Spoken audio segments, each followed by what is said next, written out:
Number 10. A bad delivery. A California woman was killed by her ex-boyfriend as she was trying to deliver food for DoorDash. It was a Sunday afternoon in Milpitas, and Christina Raymond was going about her life as normal. She was on the phone with her boyfriend, Leonard Pearson, when she became aware that somebody was following her. She tried to figure out who it was, and eventually managed to catch a glimpse of the man in her rearview mirror. She was shocked to see that it was her ex, 42-year-old Anthony John Juco. Anthony just so happens to be a registered sex offender in the state of California. Obviously, he's not the kind of guy you want to be followed by. Understanding that she could be in danger, Christina drove to the police station, but she pulled up and stopped on the wrong side of the building. At this point, Anthony was able to catch up to her. She thought she was safe parked outside of a cop station, but not so much. Anthony got into her car and stabbed her repeatedly until she was dead. The cops only figured out what was happening when they received a call from a concerned party who said Christina should have arrived at the police station. When they went outside the wrong end of the building, they saw Anthony pulling out of the parking lot in Christina's vehicle. They then got into a high-speed chase. The chase ended with Anthony crashing. The police surrounded the vehicle, arrested the maniac, and discovered Christina's corpse mutilated in the back seat. Number 9. Killing the whole family. In an insane fit of rage after being dumped, a man from Oshawa, Ontario, beat a woman to death and killed her 2 kids. This is one of the most horrendous things you're probably going to hear today, so nobody's judging if you get a bit queasy. 39-year-old Krashimira Pejanovsky, her 15-year-old son Roy, and a 13-year-old daughter, Finalia, were all brutally slaughtered. The man responsible is Corey Fenn, who has since pleaded not guilty to 3 counts of second-degree murder, but he's definitely guilty. There's no doubt about it. Corey Fenn was dating Krashimira on and off again for quite some time, but she finally worked up the courage to call it off and break all ties with the man. This pushed Corey into such a horrible rage that he went out and purchased himself as much cocaine as he could afford. At least, that's what he says. He claims that the drugs sent him into a cocaine psychosis. All jacked up, he drove to his ex-girlfriend's house and beat her until she wasn't recognizable anymore. Then, still possessed by his bloodthirst, he attacked her son and strangled him on the floor of a bedroom. Then he stalked down the stairs to the basement and stabbed the 13-year-old girl to death. The only inconsistency in this story is that Corey was on cocaine. No physical evidence was found that he was intoxicated at the time of the murders. Crown attorney Mike Newell told the court that the brutality of Corey's attack shows his intent to kill. He went into the house to murder, and that's exactly what he did. Number 8. Abandoned in a rural field. Hunter Van Mackelberg was 19 years old when he killed Calix Langenau. It was a classic case of teenage love affair gone horribly wrong. The story starts in 2017 when Hunter was dating a girl named SB, and Calix was dating a girl named Madeline. But by the summer of 2018, the couple had split apart and switched. The 2 teenage boys only knew each other because they were dating one another's ex. It was a pretty normal situation for teenagers to be in. Throughout 2019 and 2020, as Calix continued to date SB, Hunter became increasingly jealous and angry. Calix had the windows of his car shot out, and he thought that Hunter and Madeline were responsible. It became clear the couple was out to get him. He became so afraid for his life that he took a job in a different province because he needed to get out of town. In February of 2020, Calix and SB were broken up, but Hunter and Madeline were now living together. On Valentine's Day, Calix must have been feeling lonely. He reached out to his ex-girlfriend, Madeline. They made plans to meet up at the local Costco parking lot at 1:30 in the morning. They met, but Hunter had followed his girlfriend there. Hunter forced Calix to get behind the wheel and drive them to a rural field. Once there, Hunter killed Calix execution style with a 12-gauge shotgun for trying to mess around with his girl. Calix must have thought he was reconnecting with his ex, but the truth was that she helped orchestrate his brutal murder. It was all just one big, cruel attack. Number 7. Held hostage. A woman in Portland was killed by her ex-boyfriend after he escaped from federal custody and went on a mad rampage. Her name was Mariela Gonzalez Rocha.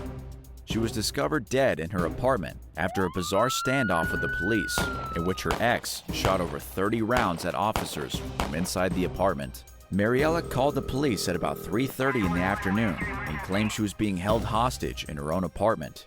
The dispatcher heard her pleading to someone to leave her alone, and then a male picked up the phone. The guy said his name was Jason, that the woman they just talked to was high on drugs, and that nobody had any guns.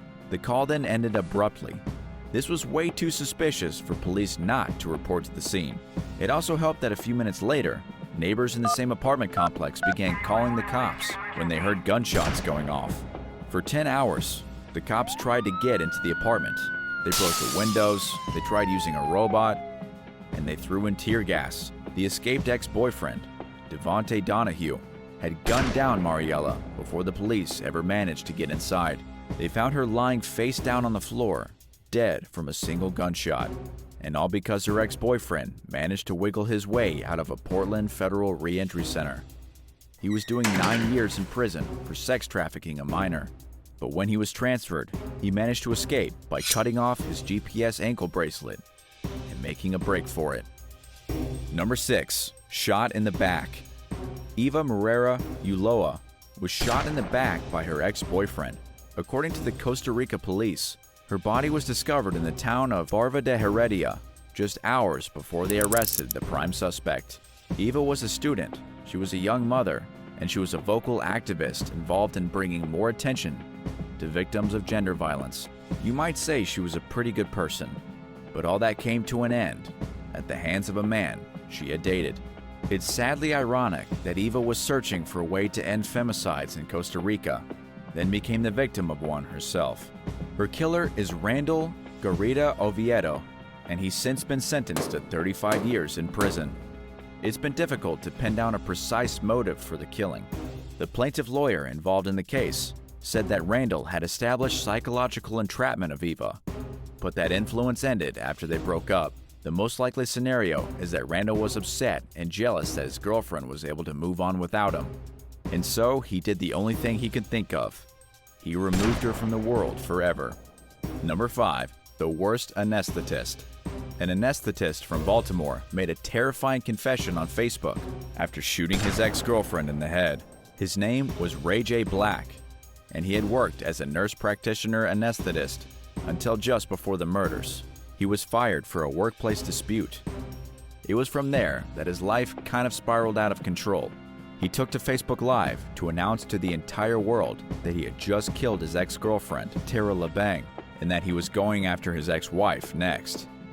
In his horrifying confession, he said shooting his ex in the head felt like a dream and that he never thought he would be that guy. He then said that since he started, he might as well finish it. The next person that made him really depressed in his life was his ex-wife. As he recorded the video, he was standing in front of his ex-wife's house. He showed her front porch.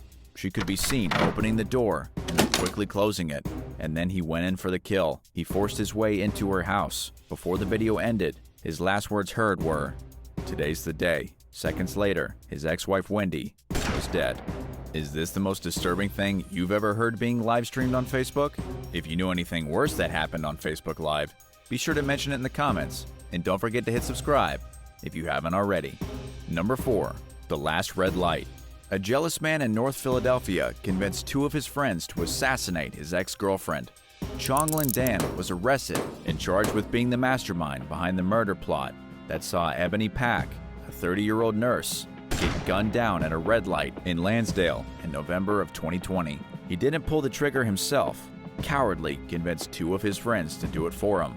According to the girl Ebony started seeing after she dumped Chong, he was verbally and physically abusive throughout their relationship. This is partly why it ended in July of 2020.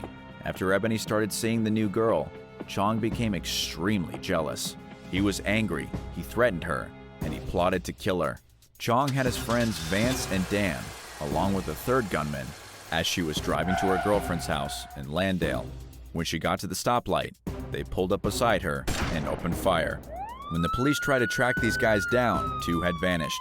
They managed to arrest Vance and charge him with murder, but the others had already gotten on a flight to Honduras and have yet to return to the States.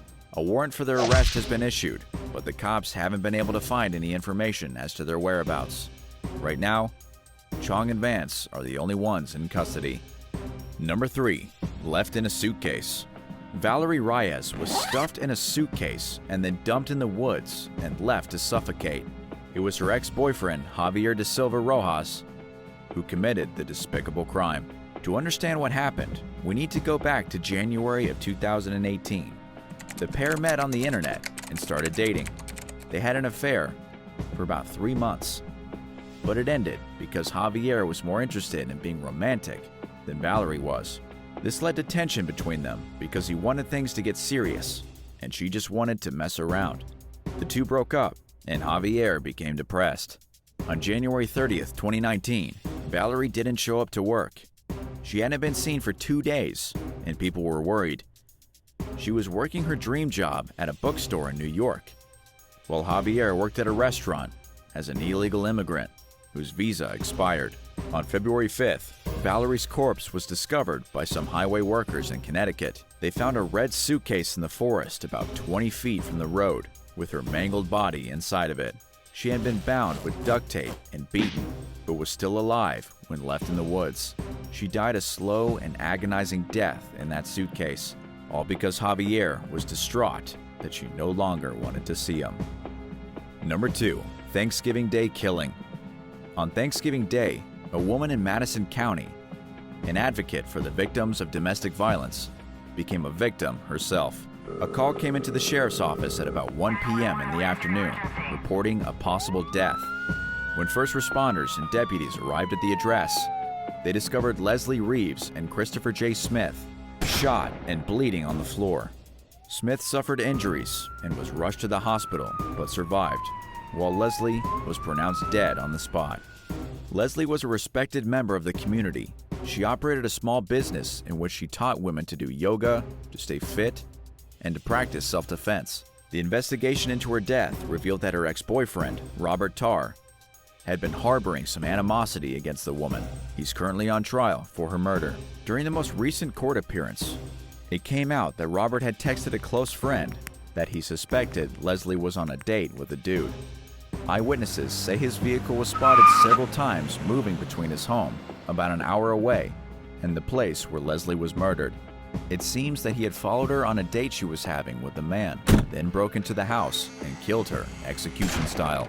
Before he fled the house, he turned the gun on her date and tried to kill him too. The date, Christopher Smith, is still in the hospital in serious condition. The trial for Robert Tarr is also still ongoing.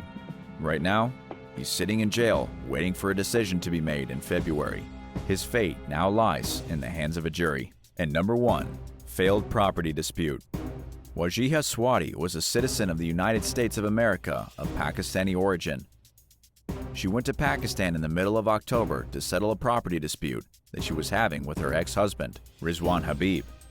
The day she arrived in the city, Rizwan picked her up from the airport, but he never took her to the hotel or somewhere to settle the dispute. He instead abducted her with the help of his father and a third man. Together, they brutally murdered the woman and ditched her corpse at a house owned by one of Rizwan's employees. It's not clear what the property dispute was exactly, but we now know it was more of an excuse for her ex-husband to get her out of the U.S. to Pakistan. She fell for the trick and was killed on the same day she arrived. The cops eventually found her body in the house. They connected the 3 men to the murder, and they've all been arrested. Thanks for watching. What's the worst situation you've ever been in with an ex? Let us know the chilling details in the comments. And remember to hit subscribe if you haven't already. Come back soon for more shocking videos. See you next time.